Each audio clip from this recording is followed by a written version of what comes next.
ESOG 176 chapter number 4 या कैसा कह सकते हो यूनिट नंबर 4 रहेगा। ठीक है, चैप्टर नंबर 4 है जिसको हम करेंगे क्या है, पारस्परिकता तथा उपहार। इसमें दो चीज़ें हैं, एक तो पारस्परिकता, ये इंपॉर्टेंट रहेगी, प्रीवियस में एग्जाम में आया भी गया, ठीक है, प्रीवियस में पूछा भी गया था पारस्परिकता।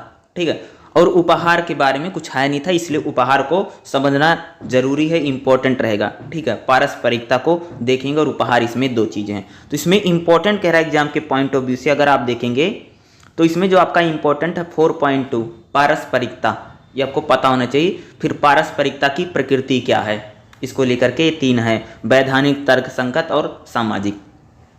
इसमें 4.3 जो है पारस्परिकता के प्रकार, यानी जो पारस्परिकता है वह कितने प्रकार की होती है, यानी टाइप उसके कौन कौन से हैं। ठीक है, जैसे सामान्यकृत पारस्परिकता, संतुलित पारस्परिकता और नकारात्मक पारस्परिकता, ये तीन इसको क्या हैं, प्रकार हैं। ये आपकी हेडिंग बनेगी जब आप इसको एक्सप्लेन करेंगे प्रकारों में। ठीक है भाई, एक तो आपको पारस्परिकता पता होना चाहिए क्या होती है, फिर उसके प्रकार क्या हैं वो आपके पता होने चाहिए। ठीक है, नेक्स्ट जैसे इसमें हम देखेंगे उपहार क्या है, यानी 4.4 उपहार आपको पता होना चाहिए। और इंपॉर्टेंट क्या रहेगा इसमें 4.5 जो रहेगा उपहार के आदान प्रदान, यानी उपहार आदान प्रदान के आयाम। जैसे भाई उपहार जो होता है सामाजिक आयाम है, आर्थिक आयाम है या व्यक्तिगत आयाम है, तो ये आपका यानी 4.4 और 4.5 इंपॉर्टेंट है। वैसे अगर हम देखें 4.2 4.3 ये इंपॉर्टेंट हो गया। नेक्स्ट हमारा जो रहेगा 4.4 और 4.5, ये आपके लिए एग्जाम के पॉइंट ऑफ व्यू से ये इंपॉर्टेंट हैं, इनको जरूर करके जाना है और इन्हीं को आज हम इस चैप्टर में देखेंगे। ठीक है, तो सबसे पहले हमने जो आपको बोला था कि जो थोड़ा सा हमें रीड करना है, पारस्परिकता को ही देखते हैं कि भाई पारस्परिकता आखिर होती क्या है। ठीक है, इसमें देखिएगा 4.2 में थोड़ा सा इसको देखेंगे। ठीक है, देखो पारस्परिकता उसे कहते हैं जो लोगों अथवा उनके समूहों के बीच चीजों को आदान प्रदान में अंतर्निहित है। यानी पारस्परिकता का मतलब क्या होता है, जो लोग होते हैं या जो समूह होते हैं उनमें जो चीजों का आदान प्रदान होता है। ठीक है भाई, पारस्परिकता क्या है, जब लोग हों या उनके समूह, जब उनमें क्या होता है चीजों व वस्तुओं का क्या होता है आदान प्रदान अंतर्निहित होता है, जिसमें या तो दोनों पक्ष यानी उपहार देने वाला और प्राप्त करने वाला, या दोनों पक्ष पारस्परिक लाभान्वित होते हैं। पारस्परिकता का मतलब होता है इसमें आदान प्रदान किया जाता है चीजों का, वस्तुओं का या उपहारों का, और दोनों पक्ष को लाभ होता है। भाई जो लेने वाला उसको भी फायदा हो रहा है और जो देने वाला है उसको भी फायदा हो रहा है, यानी दोनों लाभान्वित होते हैं, दोनों को फायदा होता है। यह एक प्रक्रिया है जिसके माध्यम से सामाजिक संबंध का विकास हो, यानी पारस्परिकता क्या है, एक सामाजिक प्रक्रिया। जैसे हम किसी को भैया उपहार देते हैं, लेते हैं, तो हमारे क्या आते हैं, जो संबंध होते हैं, जो सामाजिक रिश्ते होते हैं वो बेहतर बनते हैं, वह सामाजिक संबंधों का हमारा क्या विकास होता, बढ़ते हैं या प्रगाढ़ होते हैं, यानी उनमें मधुरता आती है। आदान प्रदान होने से लाभ और सद्भाव को बिगड़ने का एक सीधा सा उदाहरण है, चीजों को किसी व्यक्ति को देने की बजाय उन्हें बाजार में बेच, कह रहे हैं कि हमारा जो आदान प्रदान है उसमें अगर हमारे किसी के साथ संबंध खराब होते हैं तो हम क्या करते हैं, हम कोई भी चीज हो हम किसी व्यक्ति को नहीं देते, बल्कि उसको हम क्या कर देते हैं भैया, बाजार में बेच देते हैं। ठीक है, बाजार में बेचने वाला तब सक्रिय होता है, क्या करें, जो बाजार में बेचने वाला है तब सक्रिय होता है जब उसे खरीदार उसे वस्तु का मूल्य देता है। खरीदने वाला हमेशा प्रतिदान की उम्मीद रहती है। इस प्रक्रिया में बेचने वाला व्यवहार को खरीदार की प्रतिक्रिया के आधार पर उचित ठहराई जा सकती है कि वह बेचने वाला उस वस्तु का रख रखाव की कीमत देता है। इस प्रकार दोनों के बीच एक प्रकार के संबंधों की स्थापना होती है, यानी पारस्परिकता यानी जो हम चीज़ों का जो आदान प्रदान करते हैं, जो लेन देन करते हैं, यानी जिसमें दोनों को लाभ होता है। जैसे मार्केट में कोई चीज़ खरीदता है, कोई ले रहा है या जो बेच रहा है, दोनों को लाभ होता है। इसमें अगर सामाजिक संबंध है, जैसे हमारे भाई नाते रिश्तेदारी, और आपस में जब सामाजिक समूह में आदान प्रदान होता, पारस्परिकता होती है, तो हमारी जो संबंध है, जो हमारे रिलेशन है वह बढ़ते हैं या अच्छे होते हैं, उनमें क्या होती है, बेहतर होते हैं। लेकिन अगर हम किसी चीज़ को अगर इंसानों को ना दें आपस में, बल्कि हम उसे बाजार में बेच देते हैं, तो वहां पर क्या होती है कि जो मार्केट, जो दुकानदार है, वो पैसे में बेचेगा, और जो खरीदने वाला जब उसको जरूरत पड़ेगी तो खरीदेगा। वहां पर जो संबंध बनेगा वहां सिर्फ एक बेचने वाले के और एक खरीदने वाले का संबंध बनेगा। ठीक है भाई, एक दुकानदार का संबंध और एक ग्राहक का संबंध में अंतर है, और एक सामाजिक संबंध में अंतर है। ठीक है, पारस्परिकता किसमें ज्यादा हमें देखने को मिलेगी, जब वो समूहों में या लोगों के बीच चीजों का या वस्तुओं का आदान प्रदान होगा। अगर उन्हीं चीजों का बाजार आदान प्रदान करता है तो हमें अलग सी चीज दिखाई पड़ेगी, ठीक है, वो अलग प्रकार की चीज उसमें रहती है। यही है क्या है, पारस्परिकता, ठीक है।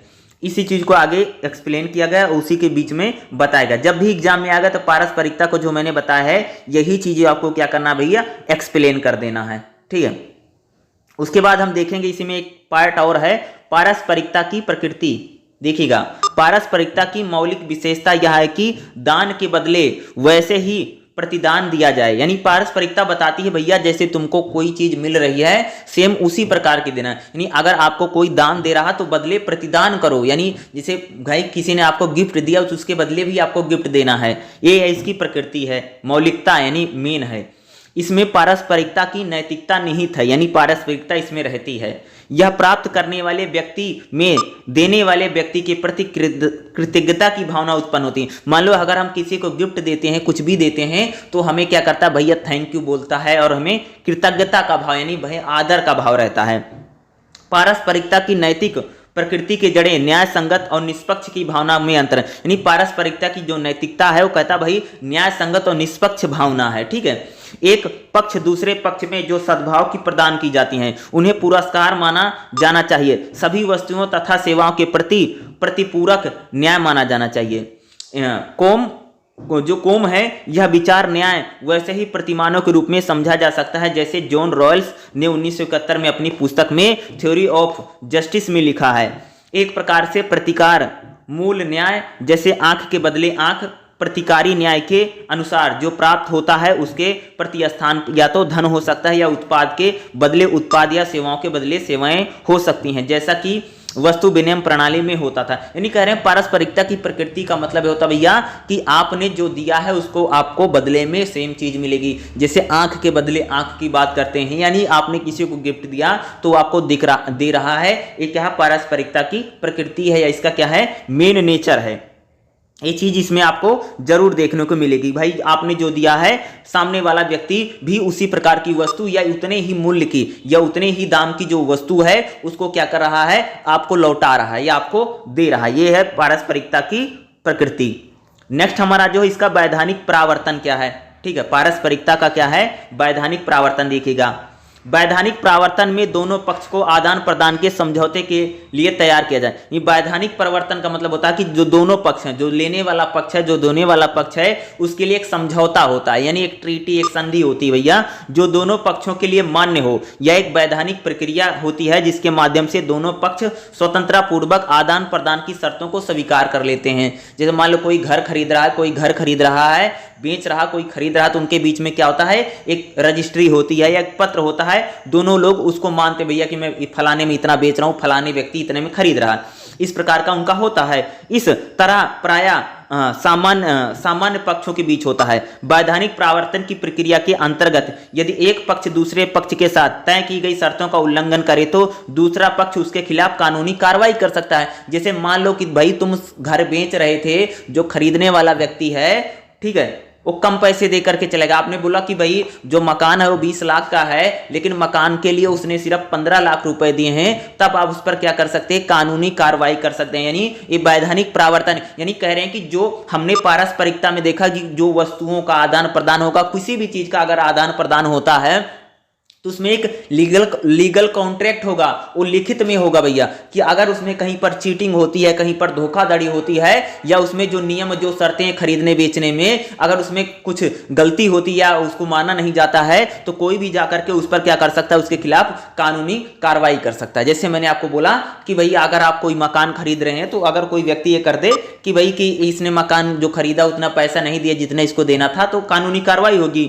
ऐसी स्थिति में दोनों पक्षों के बीच तनाव उत्पन्न हो जाएगा। यानी अगर ठीक है, और उन पर पारस्परिकता का सिद्धांत लागू नहीं होता। यानी पारस्परिकता का जो सिद्धांत है भाई, सिद्धांत यही है कि इसमें पारस्परिकता के सिद्धांत क्या बताता है, बताता है कि भाई जब खरीदो पारस्परिकता होती है, चीजों को बेचा खरीदा जाता है या आदान प्रदान होता है समूह में, व्यक्तियों में, तो हमारे संबंध बेहतर बनते हैं, सामाजिक संबंध बेहतर बनते हैं, यानी भाईचारा, तमाम चीजें बढ़ती हैं। लेकिन मान लो कि पारस्परिकता में कोई चीटिंग कर रहा है, लेन देन में ही चीटिंग हो रहा है, तो उसमें क्या होगा, दोनों में दुश्मनी बढ़ेगी। यहां पर पारस्परिकता का जो सिद्धांत होगा वो बिल्कुल फिट नहीं बैठेगा। जो पारस्परिकता का सिद्धांत बताता है कि समाज में संबंध बेहतर बनते हैं। भाई जब हम एक दूसरे को आदान प्रदान करते हैं, वो हमको गिफ्ट दे रहा, हम उनको गिफ्ट दे रहे हैं, फलाने को दे रहे हैं, उनको दे रहे हैं, तो हमारे संबंध बेहतर बनेंगे। लेकिन मान लो कि मैंने किसी को गिफ्ट दिया, वो गिफ्ट में मुझे कुछ और दे रहा है, या हल्की चीज दे रहा है, या कोई चीटिंग कर रहा, तो क्या होगा, हमारा जो संबंध होगा वो खराब होंगे। यानी पारस्परिकता का जो सिद्धांत हुआ बिल्कुल तरीके से क्या होगा भैया, लागू नहीं होगा। ठीक है, नेक्स्ट हमारा इसमें एक पॉइंट है, क्या है, तर्क संगत प्रावर्तन दिखा। तार्किक प्रावर्तन तर्क के आधार पर होता है। दोनों पक्षों के निहित स्वार्थ आदान प्रदान के पीछे मौजूद रहते हैं। यदि आदान प्रदान की प्रक्रिया बार बार अस्तित्व में आती है तो इसका अर्थ है कि आर्थिक अथवा गैर आर्थिक वस्तुओं के बदले में दोनों को लाभ होता है। यानी कह रहे हैं कि जब आदान प्रदान यानी पारस्परिकता में जैसे बार बार चीजों को लिया जा रहा है या दिया जा रहा है, इसका सिंपल सा मतलब है कि जो दोनों पक्ष हैं, जो देने वाला है या जो लेने वाला है, दोनों के कारण बहुत ज्यादा लाभ हो रहा है। ठीक है, ऐसी अवस्था में पारस्परिकता की अनिश्चितता कम हो जाती है और दोनों पक्ष के व्यवहार में अंतर्निहित स्वार्थ की भावना पारस्परिकता के प्रावर्तन में विलीन हो जाती है। मान लो कि आपको कोई चीज दे रहा है, उससे आपको लाभ हो रहा है, और जो दे रहा है उसको भी लाभ होता है, तो दोनों क्या करते हैं, आपस में वस्तुओं का आदान प्रदान बहुत ज्यादा करते हैं। इससे क्या होता है कि दोनों में लालच की भावना आ जाती है। जैसे मान लो कि मैं कोई प्रोडक्ट बेच रहा हूं, मुझे बहुत लाभ हो रहा बेचने में, लेकिन जो खरीदार है मेरा उसको भी बहुत फायदा हो रहा, तो हम दोनों के मन में क्या होगा, लालच बैठ जाएगा। इसी को बोल रहे हैं ना, पारस्परिकता की भावना क्या होती है, उसमें स्वार्थ की भावना में विलीन हो जाएगा। भैया अपना स्वार्थ देखेंगे, भैया हमें ज्यादा से ज्यादा मुनाफा कमाना है। ठीक है, जो पारस्परिकता की क्या होगा, तर्क है, तार्किक चीज है, भाई हम किसी को दें किसी को लें तो उसमें अपना लाभ कम से कम देखें, यानी उसमें अपना स्वार्थ ना देखा जाए। लेकिन क्या होगा, जब हमें फायदा जाएगा तो हम क्या करेंगे, ज्यादा लोग तो स्वार्थ ही देखते हैं ना। अगर हम किसी को कुछ देते हैं या किसी को कुछ लेते हैं तो हमारा क्या है, उसमें स्वार्थ है। इसी को बोला गया तर्क संगत प्रावर्तन। नेक्स्ट हमारा इसमें एक पॉइंट और रहेगा, क्या है, सामाजिक प्रावर्तन क्या होता है, देखिएगा। सामाजिक प्रावर्तन की प्रक्रिया में दो या दो से अधिक लोग भी आदान प्रदान में शामिल हो सकते हैं। यानी सामाजिक आदान प्रदान की जो प्रक्रिया होती है पारस्परिकता की, उसमें दो या दो से ज्यादा लोग शामिल होते हैं। आदान प्रदान की साख और क्षमता सामाजिक स्तर के लोगों के द्वारा, यानी जो सामाजिक आदान प्रदान होता है, ठीक है, इसकी जो इस लोगों के द्वारा आमंत्रित करती है। इस प्रक्रिया में दोनों पक्ष पहले निजी स्तर पर कोई जानकारी नहीं होती, यानी दोनों पक्षों में निजी स्तर पर कोई जानकारी नहीं होती है।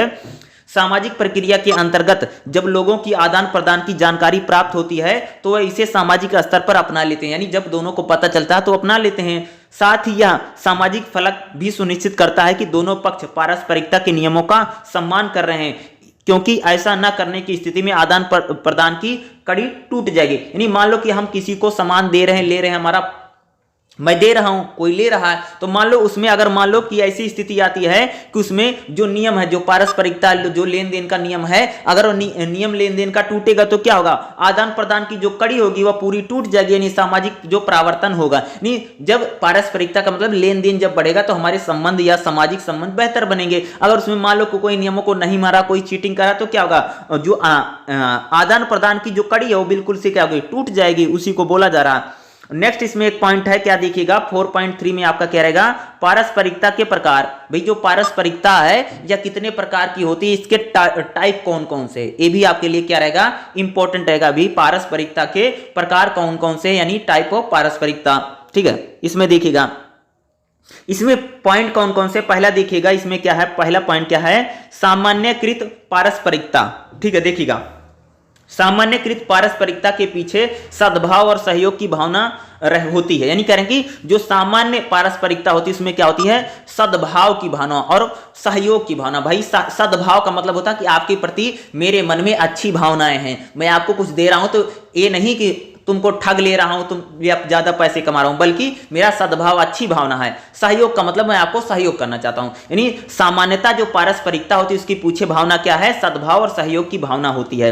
इस प्रकार पारस्परिकता बदले में कुछ पाने की चाहत नहीं रखती। यानी जो सामान्य पारस्परिक, जैसे हम किसी को गिफ्ट देते हैं या किसी को हमें कोई चीज देता है या हम किसी से कोई चीज लेते हैं, तो उसमें सामान्यता क्या होता है, जो सामान्य होता है उसमें हमारा कोई स्वार्थ नहीं होता है, यानी हमें कुछ पाने की चाहत नहीं रखते हैं। इसका अर्थ यह है कि देने वाला वस्तुएं या सेवाओं देने में इतना संतोष प्राप्त होता है कि उसे बदले में कुछ दिया जाए, तो ऐसी धारणा उसके मन में नहीं होती। कई बार क्या होता है कि जैसे हमें कोई वस्तु दे रहा, कोई चीज दे रहा है, तो हमारे मन में ये चीज नहीं आती है कि बदले में भी हमें उससे कोई चीज मिलेगी। जैसे मैंने बोला था कई सारी चीज में, जैसे आपके फादर या मदर है, या अगर आपको कुछ देती हैं तो माँ बाप को बदले में एक इच्छा नहीं रहती कि बच्चा भी मेरे उसको देगा। या जैसे मैंने और भी बोला था, जैसे हम किसी को बड़े को गिफ्ट देते हैं तो उसके बीच में हमें नहीं रहते कि वो भी हमें बदले में देगा। तो सामान्यतः पारस्परिकता ये बताती भैया कि जब हम किसी को कोई चीज देते हैं उसमें हमारा स्वार्थ नहीं रहता, बल्कि सहयोग और सद्भाव रहता है, और बदले में कुछ मिलने का जो भाव रहता है वो बिल्कुल भी नहीं रहता।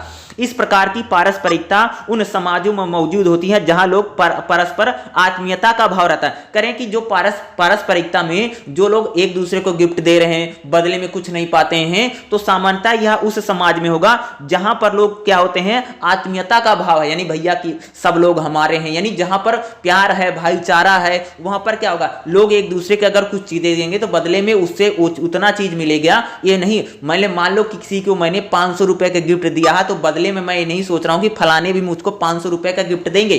अगर मन में आत्मसम्मान है, भावना है, प्रेम है, तो इस प्रकार अगर मान लो किसी समाज में या किसी समूह में एक दूसरे में लोग बहुत ज्यादा प्यार करते हैं, तो कोई किसी को अगर 500 रुपए का गिफ्ट देगा तो बदले में ये नहीं सोचेगा कि मुझे भी 500 रुपए का गिफ्ट मिलेगा, इसकी भावना नहीं रहेगी। यानी उन समाजों में ऐसा रहेगा जहां पर आत्मीयता का भाव है, जहां पर अपनापन है या भाईचारा है, वहां पर ऐसा भाव नहीं रहता है, और वह चीजें और सेवाएं दूसरों को देने में खुशी अनुभव करते हैं। यानी जहां पर भाई लोगों को एक दूसरे पर गिफ्ट देने पर खुशी होती है, वहां पर सामान्यकृत पारस्परिकता है। इस प्रकार की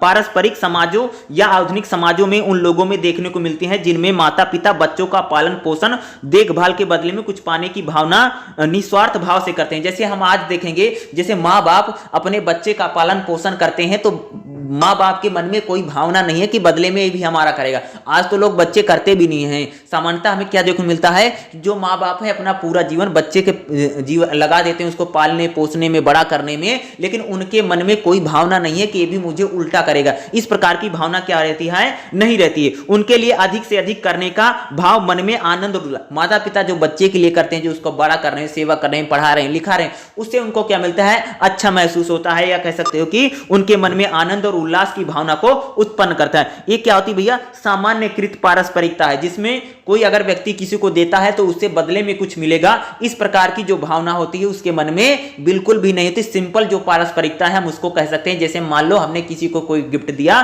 तो वो भी मुझे वापस करेगा, वह भी मुझे उल्टा करेगा, इस प्रकार की भावनाएं सामान्यता हमारे में नहीं रहती है। ठीक है, उसी को सामान्यकृत पारस्परिकता कहा जाता है, या हम कहते हैं। नेक्स्ट हमारा रहेगी संतुलित पारस्परिकता। संतुलित पारस्परिकता तो तुम वैसे भी समझ सकते हो, मान लो कि मैंने किसी को 500 रुपए का गिफ्ट दिया है तो भी मुझे 500 रुपए का गिफ्ट दिया, इसको क्या बोला भाई, संतुलित है ना। मान लो कि ज्यादातर शादियों आदि में होता ना, जैसे किसी के यहाँ पर, जैसे और भी चैप्टर चल रहे हैं साथ में, वही समझना कि जैसे किसी की शादी में मान लो कि किसी ने 500 रुपए का न्योता लिखवा दिया, ज्यादा तो न्योता ही बोलते हैं हमारे यहाँ पर, ठीक है। जैसे मान लो शादी का कार्ड आया है तो उसके यहाँ पर तुम गए हो तो भाई 500 रुपए लिखवा दिया, तो तुम्हारे यहाँ पर भी मान लो अगर शादी होगी तो फलाने भी 500 रुपए ही लिखवा के जाएंगे, नहीं 600 लिखवा देंगे। तो इस क्या है, संतुलित पारस्परिकता, यानी इसमें एक बैलेंस है। ठीक है भाई, बैलेंस चल के हम चलते हैं कि फला उतना उसने दिया तो मैं भी उतना दे दूं, ये संतुलित पारस्परिकता है। देखिएगा, इस पारस्परिकता में समुदाय और व्यक्तियों के बीच संबंधों का निर्माण करना तथा इन संबंधों में पारस्परिकता द्वारा लंबे समय तक निभाना शामिल। जो संतुलित पारस्परिकता होती है यह लंबे समय तक चलती है, लॉन्ग टाइम तक चलेगी भाई, जिसमें संतुलन होगा। जैसे मैं आपको 500 की गिफ्ट दे रहा हूं तो आप भी हमें 500 की गिफ्ट दे रहे हैं, तो हम सालों साल एक दूसरे को गिफ्ट देते रहेंगे। और मान लो कि मैं दे रहा हूं 500 रुपए का गिफ्ट, आप कुछ नहीं देते हैं, तो कितने दिन चलेगा, 2-4 साल चलेगा, उसके बाद बंद हो जाएगा। यानी जो संतुलित पारस्परिकता है यह लंबे समय तक चलने वाली है। ठीक है, संतुलित पारस्परिकता एक महत्वपूर्ण उदाहरण है उत्सवों और सांस्कृतिक अवसरों पर दूसरों को आमंत्रित करना। ऐसे अवसरों पर वस्तुओं और सेवाओं को हस्तांतरित भी किया जाता है। उपहार के रूप में चीजों का आदान प्रदान प्रायः बराबरी की हैसियत के बीच के लोगों का होता है, जिनमें अपेक्षाकृत सन्निहित होते हैं और संतुष्टि भी। कह रहे कि जो संतुलित पारस्परिकता है, जो जैसे विवाह के अवसर हैं, शादी समारोह है, बर्थडे पार्टी वार्टी है, मान लो कि तुम्हारे बर्थडे में किसी ने तुमको 300 रुपए की घड़ी प्रदान की है, तो आप भी उसको कोई 300 रुपए का ही तोहफा दे दोगे, नहीं 3000 का दे दोगे। इसको क्या बोलते हैं? संतुलित पारस्परिकता। ठीक है, इस प्रकार की जो पारस्परिकता है वह हमें शादी समारोह, उत्सव, महोत्सव, बर्थडे पार्टी, जन्मदिन की पार्टियों में इस प्रकार की हमें देखने को मिलती है। ठीक है, यद्यपि देने वाला तुरंत ही बदले में कुछ नहीं चाहता है, वह समय देता है और उम्मीद करता है उसे दिया गया है वह आगे चल करके अवश्य देगा। जैसे भैया शादी वादी में होता है तो सामान्यतः जैसे आपके बहन की शादी है तो किसी ने आपकी बहन की शादी में कुछ भी दिया है, बर्तन दिए हैं, कपड़े दिए हैं, कुछ भी दिया है, तो भी जब उसके यहाँ पर शादी समारोह होगा तो आप यानी जो संतुलित पारस्परिकता है इसमें जब गिफ्ट मिलते, उपहार मिलते हैं तो उसको तो एक बार चलो मिल गया, लेकिन तुरंत नहीं मिलता है, लेकिन कुछ समय के बाद वो उम्मीद करता है कि वो भी हमें वही चीज देगा, वही चीज हमको भी मिलेगी। इस प्रकार की पारस्परिकता यानी संतुलित पारस्परिकता इसमें आती है।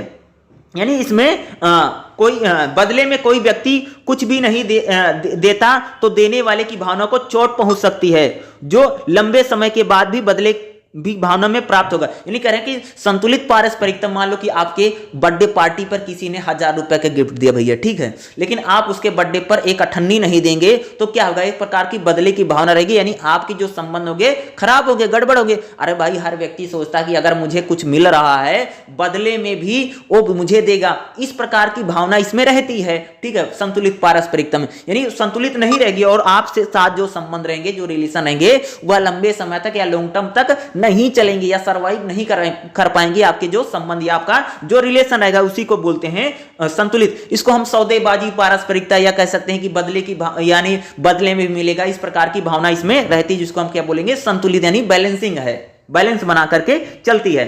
इसी को नेक्स्ट हमारी नकारात्मक पारस्परिकता। नकारात्मक, नेगेटिव का मतलब है भाई किसी ने मुझे 500 रुपए का गिफ्ट दिया, मैं इसको एक भी ना दूं, इसको नकारात्मक, नेगेटिव यही तो है। देखिएगा, नकारात्मक पारस्परिकता सामान्यकृत पारस्परिकता के बिल्कुल विपरीत होती है और अर्थशास्त्री और समाज विज्ञानियों के बीच इस प्रकार की पारस्परिकता का चलन प्राय नहीं है।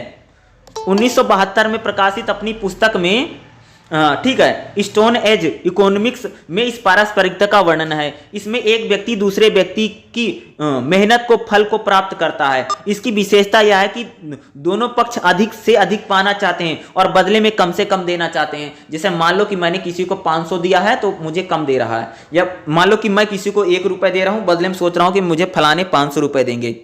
ठीक है, यानी कम से कम देना है और अधिक से अधिक की चाह रखने वाला है, नकारात्मक पारस्परिकता होगी। आपके शादी में किसी ने 500 रुपए की गिफ्ट दिया है और वो सोच रहा है कि मुझे 5000 का गिफ्ट बदले में मिलेगा, ये नकारात्मक पारस्परिकता भी है। ठीक है, ये नकारात्मक संबंध बनाएगी, यानी आदान प्रदान ये नेगेटिव हो रहा है, नकारात्मक हो रहा है। या तो दिए, या मान लो कि कम से कम देना है, जैसे आपको आपके शादी में किसी ने 500,000 दिए हैं, ठीक है, बदले में आपको उसको 100 रुपए दे रहे हो, तो क्या होगा? हम ज्यादा से ज्यादा पाना चाहते हैं और कम से कम देना चाहते हैं। इस प्रकार के जो संबंध हो गया, जो चीजों, वस्तुओं या चीजों का जो आदान प्रदान होगा वो बाकायदा क्या है भैया? नेगेटिव है। यानी इसमें जो आदान पारस्परिकता हो रही है क्या है? नकारात्मक है। ठीक है, नेगेटिव हो रही है। आपको तो मिल रहा है लेकिन आप बदले में कुछ देना नहीं चाहते हैं, पाने की इच्छा तो आप में बहुत है लेकिन आप बदले में नहीं कम देना चाहते हैं, तो ये क्या है? नकारात्मक पारस्परिकता होगी। अर्थात सेवाओं या वस्तुओं के आदान प्रदान में स्वयं लाभ में रहने और दूसरे को घाटे में रहने की मनोवृत्ति रहती है। यानी खुद इसमें नकारात्मक पारस्परिकता में क्या होता है? हम तो सोचते हैं कि हमें ज्यादा से ज्यादा लाभ हो लेकिन दूसरा तो बेचारा घाटे में रहे। यानी खुद हम क्या कहते हैं? ज्यादा से ज्यादा लाभ पाना चाहते हैं, ज्यादा से ज्यादा लाभ की भावनाएं हमारे मन में रहती है। यानी नकारात्मक पारस्परिकता में क्या रहती है कि हम ज्यादा से ज्यादा पाना चाहते हैं, भैया ज्यादा ज्यादा पैसा मिल जाए और दूसरे को हम कुछ ना दे, फलाने घाटे में रहें। इस प्रकार की जो भावना रहती है नकारात्मक पारस्परिकता में होगी। एक व्यक्ति दूसरे को घाटा पहुंचाने की नियत से काम करता है, यानी इसमें एक व्यक्ति दूसरे को घाटा पहुंचाने या हानि पहुंचाने और खुद को ज्यादा या बड़ा मुनाफा कमाने के हित से इसमें काम करता है। उसका व्यवहार पूरी तरीके से असहयोग, यानी नकारात्मक पारस्परिकता में क्या रहता है? जैसे सामान्यकृत पारस्परिकता तो उसमें सहयोग है, इसमें पूरी तरीके से असहयोग रहता है, यानी उसको दूसरे को सपोर्ट नहीं करता, असहयोग की भावना इसमें हमें रहती। इसी को क्या बोलेंगे? नकारात्मक पारस्परिकता रहती है। ठीक है, ठीक है, इसको तो मैंने आपको बता दिया। नेक्स्ट हम देखेंगे इसमें जो हमारा रहेगा उपहार, 4.4 में आइएगा। ठीक है, इसमें क्या है? उपहार देखिएगा। उपहार को दुनिया के मानव समाजों के सामाजिक, आर्थिक और सांस्कृतिक आदान प्रदान मान, यानी उपहार जो है पूरी दुनिया में, भाई कोई भी समाज हो, कोई भी अर्थव्यवस्था हो, कोई भी संस्कृति हो, तो वहां पर उपहारों का आदान प्रदान बहुत ज्यादा है। जैसे हमारे यहाँ पर शादी विवाह में होता है, तीज त्योहार पर होता है, किसी से मिलते हैं तो क्या होता है, उपहारों का आदान प्रदान बहुत होता है, यानी जो गिफ्ट है वही, ठीक है, जो आदान प्रदान होता है। सही शादी विवाह में बहुत गिफ्ट दिए जाते हैं, होली दिवाली हो या कोई तीज त्योहार हो उस पर भी गिफ्ट दिए जाते हैं। यानी सामान्यतः अगर हम बात करें मानव समाज में ऐसी जो प्रक्रिया है वह चलती है, विद्यमान है। सामाजिक संबंधों को अस्थायी बनाने में उपहारों की मूल, यानी हमारे जो सामाजिक संबंध है, यानी भैया हमारी जो रिश्तेदारी है, जो हमारे सभी संबंधी है, उसको उन संबंधों को बेहतर बनाने में उपहारों की मूलभूत भूमिका है। यानी कह रहे हैं जो गिफ्ट है, जो उपहार दिए जाते हैं, हमारे जो रिलेशन है, हमारे जो संबंध है, उन संबंधों को बेहतर बनाने में या उन संबंधों की भूमिका में बहुत इंपॉर्टेंट है उपहार, ठीक है। उपहार भौतिक पदार्थ भी हो सकता है और गौर भौतिक पदार्थ स्वेच्छा से दिया जाता है। यानी जो उपहार है वह भौतिक कोई वस्तु है, यानी आपने किसी को भाई केले दे दिए, सेब दे दिए, कोई गिफ्ट दे दिया, फ्रिज दे दिया, टीवी दे दिया, अलमारी दे दिया, कुछ दे दिया। और अभौतिक चीज भी हो सकती है, जैसे खुशी दे दी या कोई नगद चीज दे दी या कोई ठोस चीज, जैसे आपने किसी को प्यार दे दिया या कोई अदृश्य वस्तु दे दी, देखभाल कर दी किसी की। यानी जो उपहार है वह मान लो कि आपको किसी ने 500 रुपए दिया तो आपने उसका क्या कर दिया, भाई उसका कोई काम कर दिया, ये तो चलो ठीक है, जैसे कोई काम कर दिया, ठीक है, इसको बोलते हैं। जैसे मान लो आपको उसने 500 का गिफ्ट दिया तो आपने भी उसको कोई गिफ्ट दिया, यानी इसमें भौतिक और अभौतिक दोनों चीजें उपहार में दी जाती हैं, ठीक है। जैसे मान लो कि आपने किसी को पैसे दिए तो आपने उसके बच्चे को खिला दिया 2 घंटे के लिए, ठीक है, ये भी एक प्रकार का क्या, उपहारों का आदान प्रदान। यानी आदान प्रदान जो होगा वो वस्तु दिखाई भी हो सकती है, जैसे प्यार है, मोहब्बत है, या कोई ऐसी चीज है उसका आपने कोई काम कर दिया या कोई भी चीज कर दी, ठीक है। यानी दोनों प्रकार की चीजें होती है, यानी कोई गिफ्ट है या कोई बड़ी चीज दी जा रही है या जो दिखाई दे वो भी चीजें इसमें दी जाती हैं। तो दोनों चीजें इसमें क्या रहती हैं, शामिल होती हैं, ठीक है। तो इसमें यहां पर देखेगा, ठीक है, इस प्रकार की जो पारस्परिकता होगी, उपहार जो होगा इसमें होता है। जैसे इसमें कोई ठोस चीज, अभौतिक समय, देखभाल, प्यार और आदि चीजें, अदृश्य चीजें भी शामिल हैं। समूहों की मूलभूत विशेषता यह है कि उनमें एक तरह की पारस्परिकता शामिल, जो समूहों की पारस्परिकता उसमें एक प्रकार की चीजें हैं। इस कारण इसमें उपहार देने की प्रक्रिया मनुष्यों को आकर्षक और सर्वसम्मति गतिविधि, जो उपहार देने की प्रक्रिया है इसके सभी मनुष्य इसको क्या मानते हैं, सर्वसम्मत मानते हैं। यानी ये ठीक है भाई, उपहार और जो गिफ्ट देने की परंपरा है ये बिल्कुल सही है। और हमारे समाज में ऐसा नहीं कि भाई उपहार गिफ्ट देने की जो प्रक्रिया हो पूरब से चली आई है, वेस्टर्न है, ऐसा नहीं। भारत में भी उपहार तो देने की प्रक्रिया है। शादी विवाह में क्या उपहार तो ही लोग देते हैं, अब दहेज की बात नहीं कर रहा हूं मैं, ठीक है। बाकी वैसे भी जैसे न्योता लिखवा देते हैं या किसी को कुछ और शादी वादी में देते हैं, तो उपहार देने की प्रक्रिया वह सभी समाजों में रही है। उपहारों की सामाजिक अखंडता में सहयोगी माना जाता है, क्योंकि उपहारों के माध्यम से संस्कृति आदान, नहीं, जो उपहार होते हैं उससे क्या होता है, हमारी सामाजिक संस्कृति का भी आदान प्रदान होता है, सामाजिक एकता बढ़ती है। यानी उपहार देने से इन चीजों से क्या होती है भैया, हमारा समाज के जो आदान प्रदान होता है संस्कृति का और सामाजिक एकता बढ़ती है। ये सारी चीजें इनमें क्या होती है, बढ़ोतरी हमें देखने को मिलती है, ठीक है। वैसे अगर उपहार देने वाले अर्थशास्त्र को समझाने के लिए उपहार के पीछे छिपी संवेदना को समझना जरूरी है। उपहार के अर्थशास्त्र पर किए गए अध्ययनों से पता लगता है कि उपहार देने वाले उपहारों का विशेष महत्व देते हैं, जबकि तुलनात्मक रूप से उपहार प्राप्त करने वाला इतना महत्व नहीं देता। यदि उपहार देने वाले की दृष्टि में उसका महत्व उपहार देने की वास्तविक कीमत से ज्यादा है, तो उपहार देने वाले की दृष्टि में उसका उपहार वास्तविक कीमत से ज्यादा होता है। उपहार लेने वाले की दृष्टि में उपहार का महत्व उसकी वास्तविक कीमत से कम होता है। कह रहे कि मान लो, ठीक है, आपने किसी को कोई गिफ्ट दिया है, ठीक है, कोई आपने किसी को गिफ्ट दिया, वो आपका बहुत बड़ा अधिकारी है, वो बड़े पद पर है, आप छोटे पद पर काम करते हैं, ठीक है, आपने उसको कोई गिफ्ट दिया, तो वो गिफ्ट आपके लिए बहुत नॉर्मल होगा उस व्यक्ति के लिए। मान लो कि मान लो एक प्रधानमंत्री है, ठीक है, प्रधानमंत्री को, ठीक है, एक विधायक गिफ्ट दे रहा है, ठीक है, विधायक जी ने गिफ्ट दिया, तो प्रधानमंत्री के लिए वो सामान्य गिफ्ट है, उसका कोई मोल नहीं है, कह सकते हो ना। एक विधायक के सामने विधायक उसको गिफ्ट दिया, उसका कोई मोल नहीं। अब मान लो प्रधानमंत्री को, मान लो कोई बहुत बड़ा आदमी दे रहा, राष्ट्रपति दे रहा है या वही सुप्रीम कोर्ट के जज दे रहे हैं, तो उसके लिए बराबरी की हैसियत है। तो उसका जो उपहार होगा, जो गिफ्ट होगा, वो उसके बराबरी का होगा, उसको प्रसन्नता मिलेगी उस गिफ्टों से। यानी जो उपहार है उसमें भी चीजें हमें देखने मिलती है। जैसे मान लो, ठीक है, एक कोई व्यक्ति है, किसी यहाँ पर नौकर है, नौकरी कर रहा है, लेकिन नौकर है, मान लो उसकी लड़की की शादी है, लड़की की शादी में अगर कोई साड़ी दे रहा, सूट दे रहा, कुछ भी दे रहा, तो जो जिसका मालिक, जिनके यहाँ पर वो नौकरी करता है, उनके लिए उसका कोई महत्व नहीं है। लेकिन उसी नौकर की अगर लड़की की शादी है या उसकी बहन की शादी है, अगर उसके मालिक अगर कोई गिफ्ट देते हैं तो उसके लिए वो बड़े गर्व या सम्मान की बात है, उसके लिए बहुत बड़ी बात हो जाएगी। तो यही चीज यानी उपहारों में भी यह चीजें शामिल रहती हैं भाई, ठीक है। तो उपहार इसी प्रकार से होते हैं, इनमें ये चीजें शामिल हैं। तो अब हम देखेंगे नेक्स्ट जो हमारा रहेगा, इसमें देखिएगा 4.5 क्या रहेगा, उपहारों के आदान प्रदान के आयाम। भाई जो उपहार होते हैं इनका जो आदान प्रदान किया जाता है, इसमें कौन कौन से आयाम हैं? इसमें 3 आयाम हैं, ठीक है। देखो, पहला जो हमारा आयाम है वो क्या है? सामाजिक आयाम। यानी उपहारों का जो आदान प्रदान का क्या है, पहला आयाम क्या है? सामाजिक आयाम। देखिएगा, सामाजिक पृष्ठभूमि में उपहार देने का उद्देश्य सामाजिक संबंधों को बढ़ावा देना। ये कहेंगे अगर सामाजिक आयाम का मतलब क्या है कि जो अगर सामाजिक आयाम का मतलब होता है अगर समाज में उपहार आदान प्रदान किए जाते हैं, इसका सिंपल सा मतलब है कि हम समाज में भाईचारा, आपस में प्रेम, मेल जोल, इसको बढ़ाने के उद्देश्य से उपहार दिए जाते हैं। साथ ही उपहार देने के पीछे यही ईमानदारी छिपी होती है कि वह उपहार प्राप्त करने की खुशी और कठिन वक्त में उसके साथ खड़ा है। यानी करें जैसे हम किसी को उपहार देते हैं तो इसका सीधा सा मतलब है हम किसी से अपने संबंध, हमारे रिलेशन को हम हमारे हैं इसलिए देते हैं। दूसरा, इसके पीछे एक ईमानदारी रहती है कि अगर हम किसी को गिफ्ट देते हैं तो उसको भाई अच्छा लगेगा, उसको खुशी मिलेगी, या मैं उसको सपोर्ट कर रहा हूं या उसका समर्थन कर रहा हूं, ये सारी चीजें इसमें रहती हैं।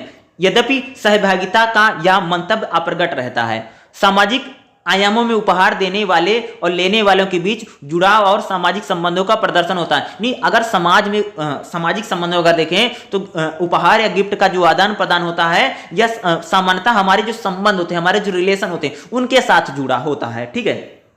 यद्यपि कभी धोखा ना हो जाए, ये कह रहे हैं यद्यपि कभी धोखा ना हो जाए, ऐसे नकारात्मक उद्दीपन भी होते हैं, परंतु हर मामले में नहीं। कभी कभी उपहारों के पीछे सकारात्मक मंतव्य अधिक प्रबल होते हैं, जैसा कि सामाजिक घनिष्ठता बढ़ावा तथा दूरियां रहने से हल्के पड़े संबंधों में अंतरंगता बना। जैसे मान लो कि कोई दोस्त है, ठीक है, बड़े दिन से मुझसे वो नाराज है, ठीक है, मैं क्या करूंगा, उसको कोई गिफ्ट दे दूंगा, उसको कोई उपहार दे दूंगा, तो क्या हो जाएगा, वो खुश हो जाएगा। यानी कह रहे हैं कि जैसे अगर किसी व्यक्ति के साथ हमारे जो संबंध है अगर अच्छे नहीं, दोस्ती बिगड़ गई है या हमारी रिश्तेदारी खराब चल रही है, तो उसको हम ठीक करने के लिए कई बार क्या होते हैं, लोग गिफ्ट देते हैं, उपहार देते हैं। इससे हमारी जो घनिष्ठता होती है या जो हमारी दूरियां बढ़ गई, उन दूरियों को हम कम कर सकते हैं, अपने जो संबंध है उनको बेहतर बना सकते हैं। इसको क्या बोलेंगे, सामाजिक आदान प्रदान में, यानी उपहारों का जो सामाजिक आदान प्रदान होता है, ठीक है। देखो, मॉस के अनुसार इस युग में उपहार देने के पीछे 2 उद्देश्य, यानी आज के समय में जो उपहार दिए जाते हैं भैया, जो गिफ्ट दिए जाते हैं, उनके पीछे सिर्फ 2 उद्देश्य हैं। पहला, देना दोनों पक्षों के बीच संबंधों को सुदृढ़ बनाना है। दूसरा, उपहार देने के व्यवहार की एक औपचारिकता। लेकिन आज के समय में जो उपहार दिया जाता है इसके पीछे सिंपल सा मतलब है कि हम अपने संबंध को बेहतर बनाना चाहते हैं। जैसे मान लो कि हम अपने सीनियर को उपहार दे रहे हैं, तो इसका सिंपल सा मतलब हम उनके साथ अपने संबंध बेहतर बनाना चाहते हैं। जैसे हम परिवार में, रिश्तेदारी में कोई गिफ्ट देते हैं, इसका मतलब हम उनसे जो हमारी रिश्तेदारी है, जो हमारे संबंध है, उसको बेहतर बनाना चाहते हैं। दूसरा, एक औपचारिकता है भाई। जैसे सिंपल सी बात है कि जैसे मान लो कि बहन की शादी हो गई है, तो बहन के यहाँ पर भाई कुछ देने जाता है, एक प्रकार का रिवाज भी है, औपचारिकता भी होती है गिफ्ट देना। जैसे मान लो किसी की बर्थडे पार्टी है तो उसमें गिफ्ट देना ही पड़ेगा। जैसे किसी के यहाँ शादी है, शादी में गए हो तो उसके यहाँ पर न्योता लिखवाना पड़ेगा, देना ही पड़ेगा, यानी एक औपचारिकता भी है, ठीक है, ये होता ही है, ठीक है। ये सारी चीज औपचारिकता भी है। दूसरा, हम अपने संबंधों को बेहतर बनाना चाहते हैं। उपहार देने व लेने में उपहार की कीमत, उपहार की गुणवत्ता और संबंधों को जोड़ने में सक्षमता, यानी जो उपहार जो दिया जाता है, लिया जाता है, अगर उसकी कीमत के आधार पर हमारे संबंध भी बेहतर हो सकते हैं। अब मान लो कोई तुमसे नाराज है, तुमने उसको एक बाइक दे दिया, अब तुम्हारा दोस्त है बहुत दिन से नाराज था, भाई खुश हो जाएगा, तुम्हारी दोस्ती बढ़ जाएगी। यानी गिफ्ट जो है, जो उपहार है, उसकी कीमत कितनी है ये भी बहुत मायने रख रही है, ठीक है। उदाहरण के लिए अंतरंग संबंधों में उपहार देने से उपहार की कीमत या उपयोगिता बढ़ जाती है। यानी हम हमारे किसी से संबंध बेहतर हैं तो हमें गिफ्ट देते हैं तो हमारी उपयोगिता बढ़ जाएगी। यदि संबंधों में प्रगाढ़ता की कमी आ रही है फिर भी उपहार देना जारी रखा जाए तो उपहार की उपयोगिता बढ़ जाएगी। इसी प्रकार संबंध की प्रकृति तथा उपहार के तत्वों के बीच एक प्रकार अंतर संबंध होता है। उपहार के आदान प्रदान के सामाजिक दायरे में व्यक्तिगत तथा साझे हित और विश्वास का स्तर सदा ऊंचा है। नहीं, जो सामाजिक आदान प्रदान में उसमें क्या जो उपहार होता है उससे हमारा कद बढ़ता है। और कह रहे हैं कि अगर हमारे साथ किसी के संबंध खराब है या उससे हमारी दोस्ती है, रिश्तेदारी है, अगर सही से नहीं चल रही है, अगर हम उसमें गिफ्ट देते हैं, उपहार देते हैं तो हमारे संबंध जो है बेहतर बन सकते हैं। मान लो कोई नाराज है, जैसे जीजा उजा बड़े नाराज हो जाते हैं तो उनको लगातार भैया उनको गिफ्ट उफ्ट दिया जाता है तो बेचारे थोड़े दिन बाद खुश हो जाते हैं, संबंध बेहतर बन जाते हैं। तो कह रहे हैं कि उपहारों का एक सामाजिक आदान प्रदान है। ठीक है, उपहारों का जो सामाजिक आदान प्रदान है ये हमारे सामाजिक संबंधों को बेहतर बनाता है और बेहतर करता है। दूसरा, उस सामाजिक संबंधों में उपहार जो दिए जाते हैं, जो गिफ्ट दिए जाते हैं, ये फॉर्मेलिटी है, औपचारिकता भी बहुत ज्यादा रहती है। फॉर्मेलिटी भी बहुत ज्यादा चलती है, औपचारिकता है एक प्रकार की। क्योंकि शादी में तो कुछ देना है, बर्थडे पार्टी में देना है, बहन की शादी हो गई तो भाई वहां पर गिफ्ट लेकर के जाएगा। ऐसी परंपराएं हैं हमारे हरियाणा में तो ऐसे चलती हैं। ठीक है, तो वही बता रहा हूं और भी जगहों पर होगी। तो ये सारी चीजें रही, एक प्रकार की औपचारिकता है। अब हम देखेंगे उपहार के आर्थिक आयाम क्या है। ठीक है, नेक्स्ट हमारा क्या है, आर्थिक आयाम। किसके, उपहार के आर्थिक आयाम। देखिएगा, आर्थिक आयाम का संबंध उपहार देने के पीछे छिपे निहित आशय से होता है। यानी आर्थिक आयाम का मतलब होता है आपने जो उपहार दिया है उसके पीछे आपका आशय क्या है, उद्देश्य क्या है, और उपहार की कीमत खुलासा करना भी उसमें शामिल है। यानी उपहार कितने कीमत का है, आप उपहार कितनी कीमत का देते हैं, ये आर्थिक आयाम में आएगा। उपहार का आदान प्रदान उपहार प्राप्त करने वाले व्यक्ति के लिए पर्याप्त रूप से लाभकारी माना जाता है। यानी जब हम किसी को भैया गिफ्ट देते हैं तो हम सोचते हैं कि हमारा जो गिफ्ट है उसके लिए उपयोगी होगा, जरूरत का आएगा। मान लो ऐसा गिफ्ट देते हैं जो उसके लिए जरूरत का हो। ठीक है, यदि प्राप्त करने वाला एक प्रकार का दबाव बनाता है तो उसे एक दायित्व देता है कि वह बदले में उसे कुछ दे। ऐसा आदान प्रदान में उपहार प्राप्त करने वाले की प्रतिष्ठा उस पर विनिमय का दबाव बनाती है। यदि वह उपहार के बदले कुछ ना दे पाए तो संबंध टूट जाने का आशंका भी मन में पैदा करती है। मान लो तुम किसी को गिफ्ट देने वाले हो जन्मदिन पर, वो कह रहा भैया कि हमें जन्मदिन पर एक अच्छा सा चीज दे देना, महंगा बता रहा है, घड़ी दे देना 5,000 की। अब तुम्हारी 5,000 की हैसियत इन्हें दे ही नहीं सकते, तो तुम्हारे जो संबंध होंगे वह बिल्कुल क्या होंगे, टूट जाएंगे। ज्यादातर उपहारों का सामाजिक आर्थिक आयाम में कह रहे हैं कि जो उपहार दिया जाता है वो गिफ्ट कितने का भैया, कितने पैसे का। दूसरा, कई बार जिसको हम देना चाहते हैं ना वो भी कई बार मांग करता है कि फलाने रुपए की कीमत की हमें चीज, ज्यादातर तो सामाजिक शादी वादी में होता है, बाइक लेनी है 1.5 लाख वाली चाहिए, 2 लाख वाली चाहिए, इस प्रकार के होते हैं ना। तो उसमें बेचारा दूसरा जो दे नहीं पाता, उससे हमारे क्या होते हैं, जो संबंध होते हैं कई बार टूट भी जाते हैं। या उनके मन में आशंका रहती है भैया, मान लो जैसे शादी है, लड़की की शादी हो रही है, बोला गया कि भाई 1.5 लाख की बाइक देनी है। अब 1.5 लाख की बाइक नहीं दे पाएंगे तो मन में, लड़की वालों के मन में आशंका आ जाती है कि हम अगर इतना नहीं दे पाएंगे तो हमारे कहीं भाई शादी ना रुक जाए, शादी टूट ना जाए, इस प्रकार की भावना रहती है। यानी ये क्या है, उपहार का आर्थिक आयाम है। जैसा कि सामाजिक आयाम की व्याख्या की गई है, आर्थिक आयाम के केंद्र में भी उपहार के तत्व मौजूद हैं। यदि आदान प्रदान वाले उपहारों की कीमत का महत्व लगभग बराबर है तो आदान प्रदान को संतुलित माना जाएगा। जैसे मान लो कि करें कि तुमको किसी ने 2,000 का गिफ्ट दिया, आपने भी 2,000 का गिफ्ट उसे बदले में दे दिया, तो एक प्रकार का संतुलित आदान प्रदान है, यानी बैलेंसिंग है। भाई आप जितने कीमत का आपको गिफ्ट मिल रहा है आप भी उतने पैसे का उसको गिफ्ट दे रहे हैं या लौटा रहे हैं, तो यह संतुलित है, बराबरी का है। आर्थिक आदान प्रदान के सिद्धांत के अनुसार उपहार दोनों पक्षों के बीच एक प्रकार का समझौता है। यानी आर्थिक आदान प्रदान वाले कहते हैं, भाई जो आर्थिक सिद्धांतकार कहते हैं कि अगर गिफ्ट जो दिए जाते हैं दोनों पक्षों के बीच एक प्रकार का समझौता है कि भैया फलाने रुपए का तुम इतना दे देना, मैं भी उतने रुपए या पैसे के दे दूंगा। एक प्रकार का क्या है, उन दोनों में समझौता, एक प्रकार की ट्रीटी है। और उनमें यह भाव अंतर्निहित होता है कि उपहार लेने और देने के बीच संतुलन की स्थिति होगी। ज्यादातर आर्थिक आयाम में क्या देखते हैं कि अगर हम किसी को कुछ पैसा देते, मान लो शादी में जैसे किसी ने 500 लिखवाया है तो बदले में वो भी सोचता उतना मिलेगा, ये आर्थिक चीजें बताती है। ठीक है, यद्यपि इन मामलों में संबंध औपचारिक होते हैं तथा दोनों पक्षों के निहित हित और स्वार्थ इसमें शामिल होते हैं, परंतु यह आवश्यक है कि आदान प्रदान को निष्पक्षता दोनों दृष्टि को संतुलित करना प्रदान करती है तथा आदान प्रदान की प्रक्रिया को संतुलित बनाती है। उपहार के आर्थिक आयामों में पारस्परिकता संबंध आवश्यक नहीं होते, यानी करें जो उपहार के आर्थिक आयाम होते हैं इसमें संबंध बहुत ज्यादा आवश्यक नहीं, इसमें आप जितने पैसे के दे रहे हो उतने पैसे का आपको वापस मिल रहा है। उपहार कितनी कीमत का है, ये उपहार के आर्थिक संबंध यानी पैसे का मोल इसमें ज्यादा है, इसलिए उनमें विश्वास बहुत कम होता है, फिर होता ही नहीं। करें कि जो आर्थिक संबंध अगर उपहार का देखें तो उपहार में विश्वास कुछ भी नहीं होता है, उपहार की कीमत कितना है, कितने पैसे को उपहार दिया जा रहा है, ये आर्थिक संबंधों में ज्यादा महत्व रखता है या ज्यादा मायने रखता है। नेक्स्ट हम देखेंगे व्यक्तिगत आयाम। ठीक है, हमारा तीसरा क्या है, उपहार के व्यक्तिगत आयाम देखिएगा। ठीक है, व्यक्तिगत आयाम में उपहार के आदान प्रदान की जो पद्धति अपनाई जाती है, यानी व्यक्तिगत आदान प्रदान जो होता है उसमें जो उपहार की पद्धति अपनाई जाती है उनमें उपहार देने वाले और उपहार प्राप्त करने वाले दोनों के अनुभव तथा उनकी पहचान मौजूद रहती है। जैसे मैं किसी को जानता हूं, मैंने उनको गिफ्ट दिया, वो मुझे जानती, मैंने उनको दिया। ठीक है, इसमें ज्यादातर व्यवहार कैसा, अनुभव कितना। मान लो कि जैसे तुम्हारा कोई बहुत अच्छा दोस्त है, तुम उसको गिफ्ट दोगे, और कोई कभी मिल जाता है, नमस्ते नमस्कार हो गया तो उसको कोई गिफ्ट नहीं, यानी व्यवहार कितने, यानी हमारे रिलेशन। कई बार तो ऐसा हो सकता है कि पड़ोसी से इतने बेहतर संबंध है, पड़ोसी को हम 2000 का गिफ्ट दे रहे हैं और मामा जी को 100 रुपया दे रहे हैं, रिश्तेदार है मामा जी ना, लेकिन पड़ोसी को। कई बार ऐसा होता है, कई बार हमारे रिलेशन भी नहीं है लेकिन हमारे संबंध, हमारी पारिवारिक संबंध किसी फैमिली के साथ इतना बेहतर होते हैं कि हमें घर जैसे हो जाते हैं। यानी वही बता रहा हूं, यानी किसी भी उपहार देने के पीछे जो हमारी पहचान या उनके साथ हमारे संबंध, पर्सनल संबंध कैसे हैं, ये उपहारों में बहुत व्यक्तिगत आयाम में रहती है। इस प्रकार उपहार देने वाला व्यक्ति और उसकी पहचान के बीच इस बात का पता लगता है कि उपहार किस तरह का दिया जाएगा। जैसे हमसे किसी से जान पहचान है, हमारी बहुत अच्छी दोस्ती है तो हम उसको महंगा गिफ्ट देंगे, अगर कम दोस्ती है कभी हल्का दे देंगे।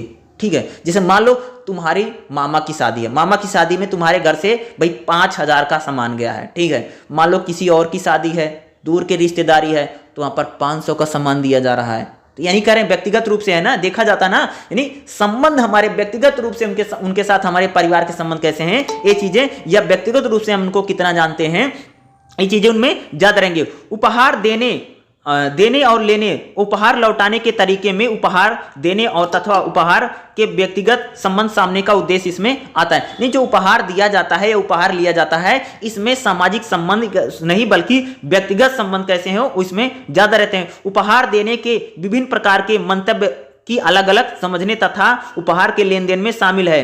दोनों पक्षों के व्यवहार को जानने का प्रयास करेंगे। करें कि जो व्यक्तिगत उपहार दिए जाते हैं इनमें अलग अलग चीजें मंतव्य है, यानी मान लो पर्सनली, जैसे मान लो कोई एक जूनियर अफसर है अपने सीनियर को गिफ्ट दे रहा है, क्यों दे रहा है, भाई मेरी सैलरी बढ़ जाएगी, मेरा प्रमोशन हो जाएगा, ठीक है, इसलिए दे रहा है, गिफ्ट दे रहा है अपने सीनियर को। ठीक है, मान लो एक विधायक मुख्यमंत्री को या प्रधानमंत्री को गिफ्ट दे रहा है, उससे गिफ्ट क्यों दे रहा है, भाई मेरी टिकट फाइनल हो जाएगी, मैं इलेक्शन लड़ लूंगा, मेरी टिकट नहीं कटेगी, मुझे मंत्री बना दिया जाएगा विधायक से, इस प्रकार का हो सकता है।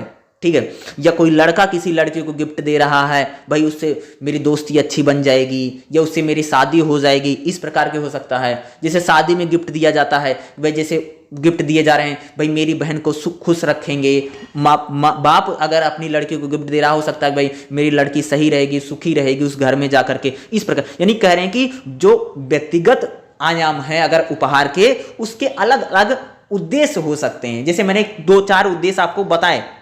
ठीक है, एक मान लो कि एक कंपनी है, कंपनी में जो जूनियर अफसर है सीनियर को दे रहा कि भाई मेरी सैलरी बढ़ जाएगी, मेरा प्रमोशन हो जाएगा, मैंने बताया।